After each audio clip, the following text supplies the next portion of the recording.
Mrs.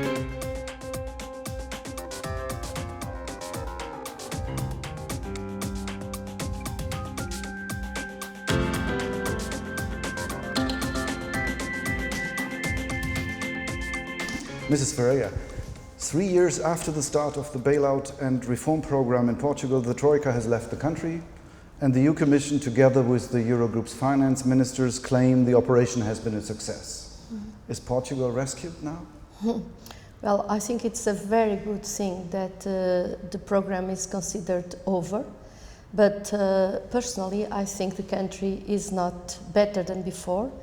We have not tackled the critical issues that we thought would be corrected in terms of reinforcing competitiveness for the future and making the future more solid for the Portuguese. And we lost a lot of things.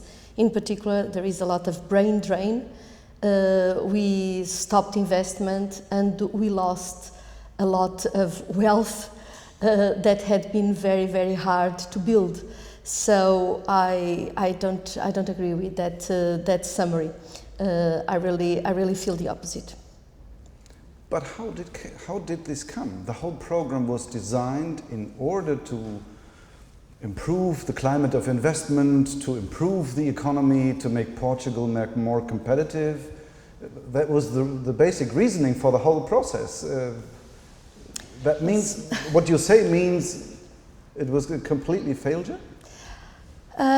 It was not a failure in the sense that in a very critical moment of European life, where the weakest member states could not get finance in the international markets, there was some sort of solution, and that was good, because it was an emergency.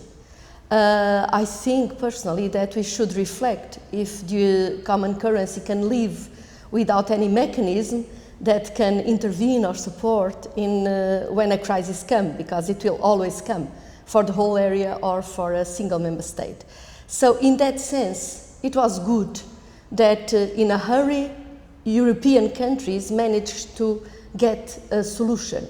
But the price to be paid for that, what we call the Memoranda of Understanding, and the Troika itself, is something that we Europeans should stop and think about it, because there were very serious problems with the whole scheme. There is a problem of legitimacy. We don't know who the Troika is, to whom the Troika answered, why and how should the Troika correct the recipes that were imposed on member states when they failed, and they obviously failed. The final outcome is that we had an imposed recession program on all these countries, and the whole Europe now, I think, is suffering from a lot of lack of growth, lack of investment, lack of hope, lack of employment.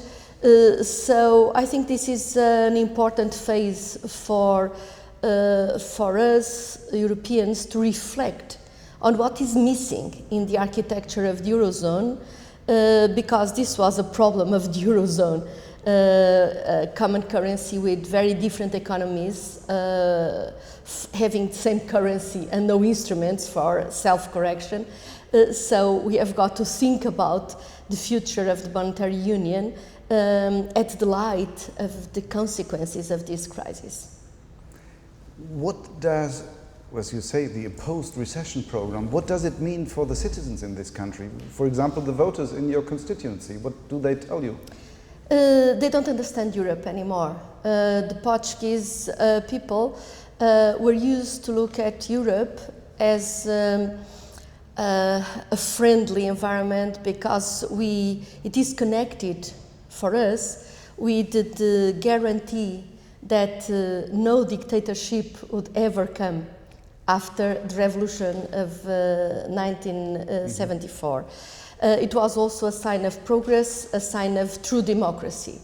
And now citizens look at us and at us as European parliamentarians, and they ask, what kind of Europe is this?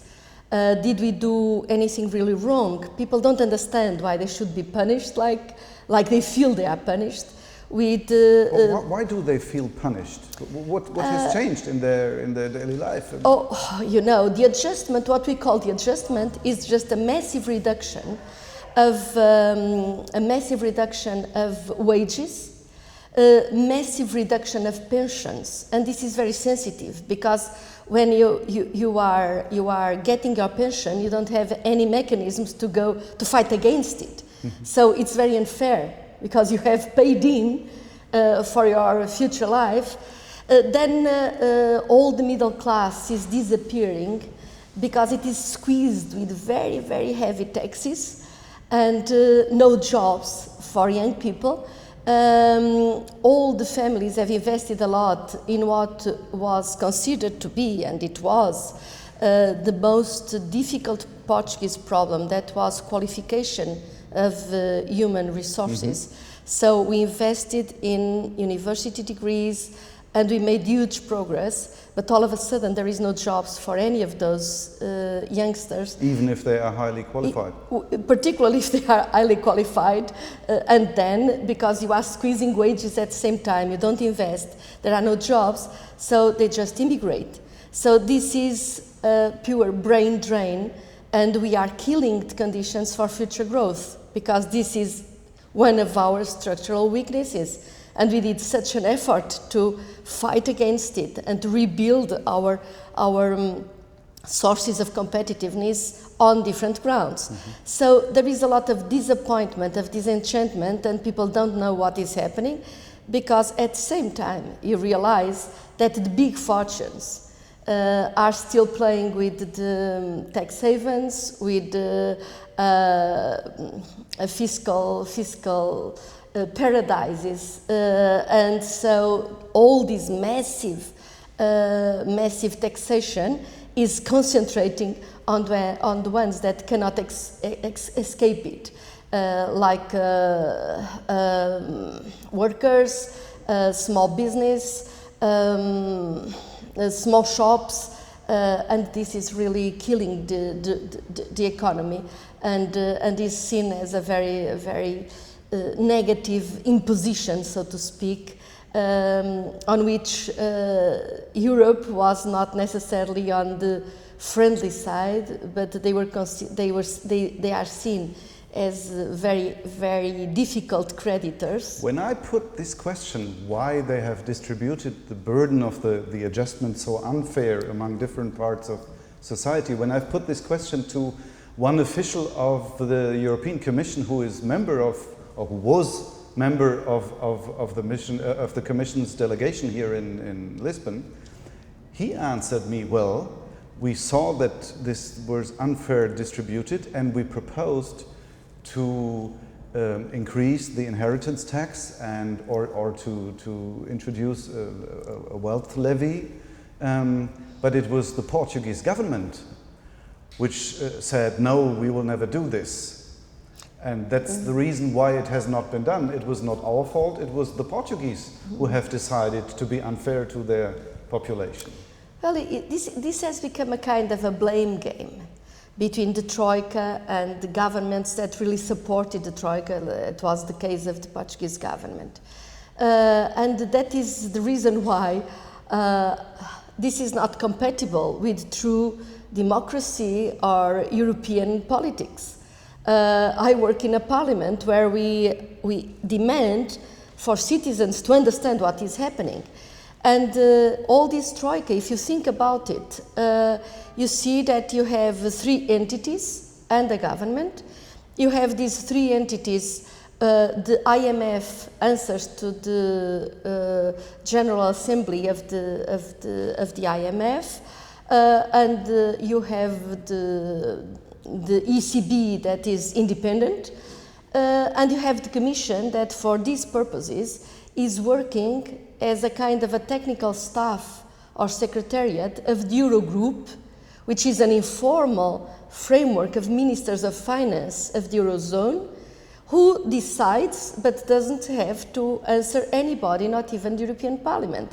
So by the end of the day, you just see that all the discussions that took place, even between the IMF and the Commission and the ECB, they were not visible. They were dealt with and solved internally inside the Troika.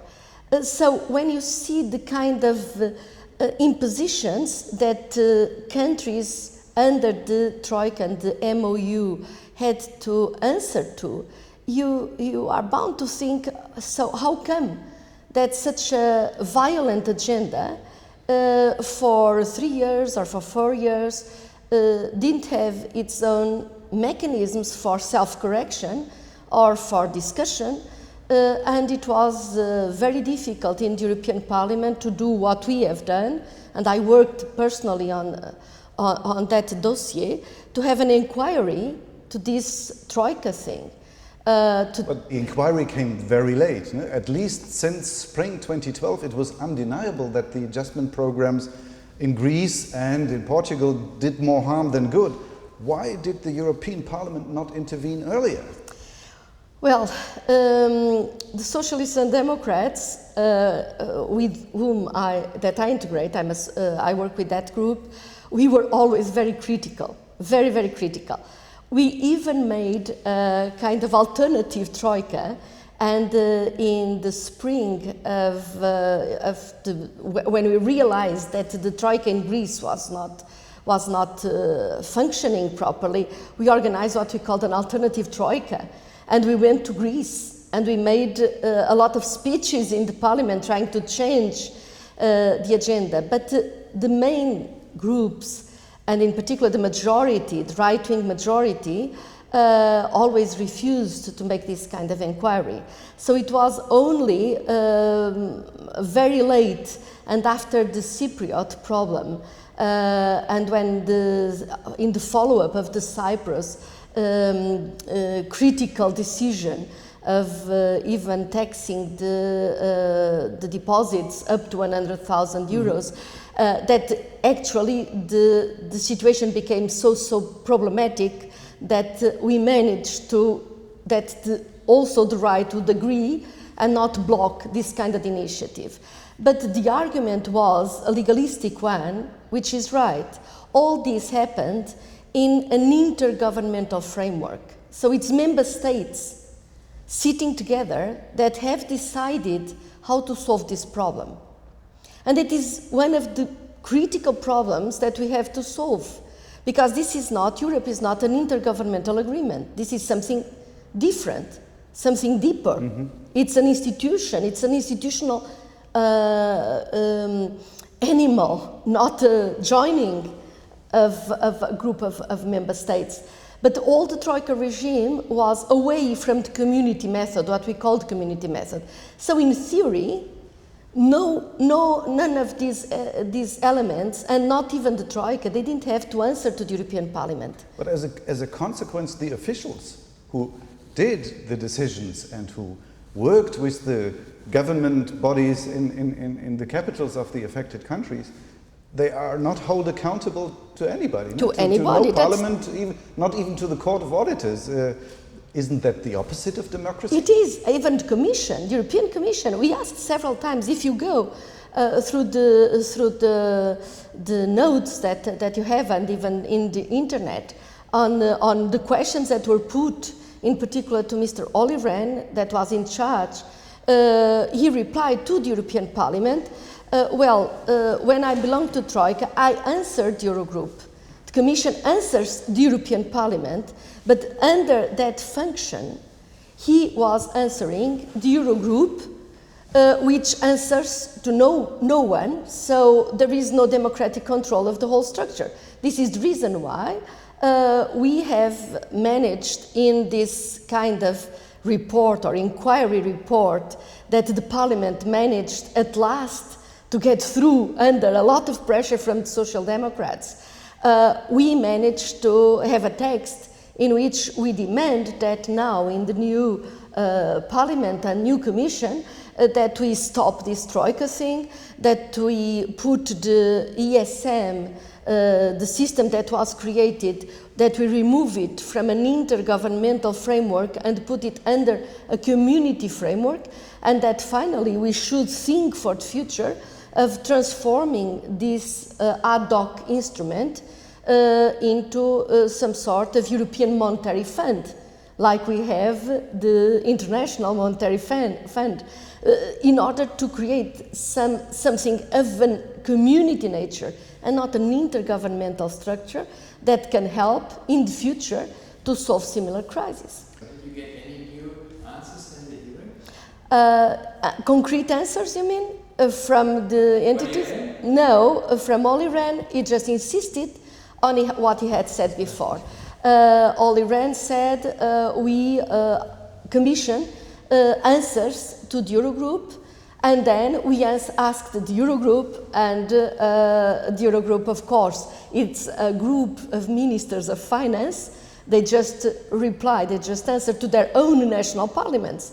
So by the end of the day, this kind of animal that was created here with the troikas and all these mechanisms is something completely on the side of the European Union as an institution. It became an intergovernmental arrangement, and this shows that in the architecture of the Eurozone, something is missing. It is missing so that in a crisis, we created a strange animal that, on an intergovernmental basis, tries to fill the gaps. But at least Mr. Rehn and Mr. Trichet and some other officials appeared at the hearings of the European Parliament. Yes, they did. They did. And what happened when you asked why the programs were designed so wrong? It was very strange. You just have to go through the minutes of all these hearings and hear to the answers, because by the end of the day, I was so desperate that I ended up saying basta, and this went basta, Mr. Olli Rehn, and this went all over in the internet, because there was no proper answer. It was like, the dominant logic was what we call TINA, T-I-N-A, mm-hmm. There is no alternative. So behind this, there is no alternative, is a kind of a narrative on the basis of which the crisis was not caused by lack of regulation in financial markets and the need for governments to rescue the real economy and to rescue some of the financial operators in the market, but rather because of lack of competitiveness, laziness, and excessive indebtedness of certain member states and certain governments. Reality didn't fit in, but if you describe things like this, then it's your laziness that needs to be punished. So there was, in the beginning, an element of punishment on certain member states, on certain citizens, on certain enterprises, disregarding that this common currency is a very unique experiment, and that you should be prepared to sit around the table and say, okay, there is something that is not working, so let's see what is happening. Have you ever asked the responsibles, the ministers, the commissioners, the directors of the ECB, whether they see sort of a common responsibility of all members of the Eurozone? Of course I did. Of course that's what I did. And did they accept? In last years. In particular when you think of a country like Portugal, because there are certain member states that can say, okay, we recommended something and the recommendation was fantastic, and then the government didn't execute it, didn't do it. But in Portugal, the government followed exactly the recommendations of the Troika, and they even went a little bit further on, along the same line. Mm-hmm. And it was when they started going further on that the court in the last 2 years said, oh, come on, you can't go that far, because it was really a violation of basic rights of citizens. When you have such a follower, an enthusiastic follower of the recipe, if it doesn't work, then you have got two people or two entities that have got to be blamed for that. One is the member state that followed without questioning almost, and the other one is those that recommended so strongly the memorandum of understanding. And you may ask me, because I put myself this question, why did member states sign such awkward memorandum of understanding? Because we could see since the beginning that, for instance, the Greek one was impossible to execute. Mm-hmm. It was impossible. And even the Portuguese one was very, very unwise. So the multipliers were wrong. Then there was the IMF saying, okay, probably we got multipliers wrong, but the Commission said, no, they are right. So we asked in the Parliament to check what was the model, the economic model behind it, and the Commission always refused to give it to us. And definitely the calculations, they were all wrong, and so we couldn't really understand why they were so persistent in following those lines. So yes, there is guilt, but these member states, and now I put the question to you, if you cannot borrow, if a government cannot borrow in the international market, is in such a desperate situation that you are about to miss your payments next day, okay, you sign whatever you are asked to sign. Mm-hmm. So there was no real agreement or discussion. There was, 1-2 weeks, of discussion. But really, you cannot speak that there was you cannot classify this as an agreement. It is a kind of an imposition if you really want to get the money. If you refuse, if you raise a lot of questions, your creditors may just say, okay, no money, no deal, no money. So it's not really a kind of an agreement. It's a desperate situation. And in history, we have seen all sorts of moments where, in a situation of despair, of course, you have got to sign. But the odd thing is that there was no correction or self-correction of the quality of the economics behind it in the process of the different evaluations of the program. And this is the critical issue about it. But now all this has happened, and now the economies are in stagnation or even still recession. The last quarter in Portugal was recessive again. What can be done to overcome this dire situation? It's not. Let's go to logic. I mean, if you have a market that, unfortunately, and we should address this, during the 12 years or so of actual operation of the common currency, mm-hmm. has become much more inward-looking. So the economy, the Portuguese economy, as well as the Greek one, so the weakest economies, with the common currency, they folded themselves in the internal market, in a poor and non-competitive internal market, but that counts for more than 60% of your GDP, mm-hmm. of your wealth. So if you just come in a country like that and you say, okay, let's squeeze wages, let's squeeze pensions, and the prospects are absolutely disastrous, stop investing. What you do, this doesn't stimulate your exports.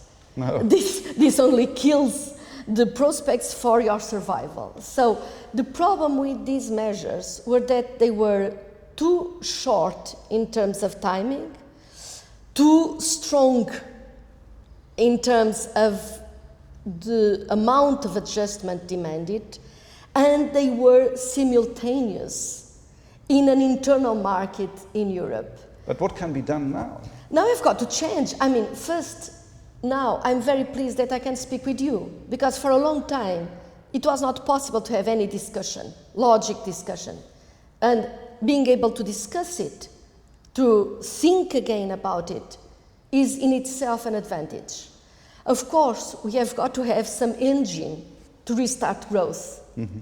either we and these little signs that we see in some of the quarters in the Portuguese economy, they are just a little bit of hope that, in particular due to the court decisions of the Constitutional Court, they stopped some of the adjustment, and so people, they buy a little bit of food. Well, but that's not the solution. That's not the solution. So we have got, first of all, to have some sort of engine for growth in Europe. And where does it come from? It may come, and it didn't come, from the member states that have surplus and that can do a bit of investment for themselves or a bit of outward investment, and that can boost a little their internal demand, so that you have some sort of engine inside the internal market. It may come also from what we went on talking about but never happened, a kind of global investment program that could, with the particular concern that you have got also to leave some room to stimulate the economies of these peripheral countries. And so if, for instance, Germany does some sort of infrastructures, some sort of investments that are needed probably to keep the economy going, or other member states that are really economically quite strong, this may help, because then you get business going.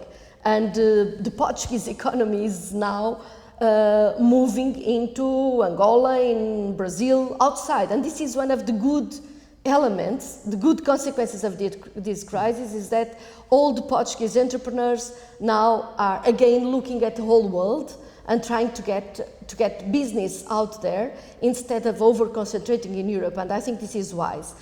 And what's going to happen if this European investment engine does not start? There was a last element, sorry, to finish the answer to your previous question, and this is the global agenda of Europe.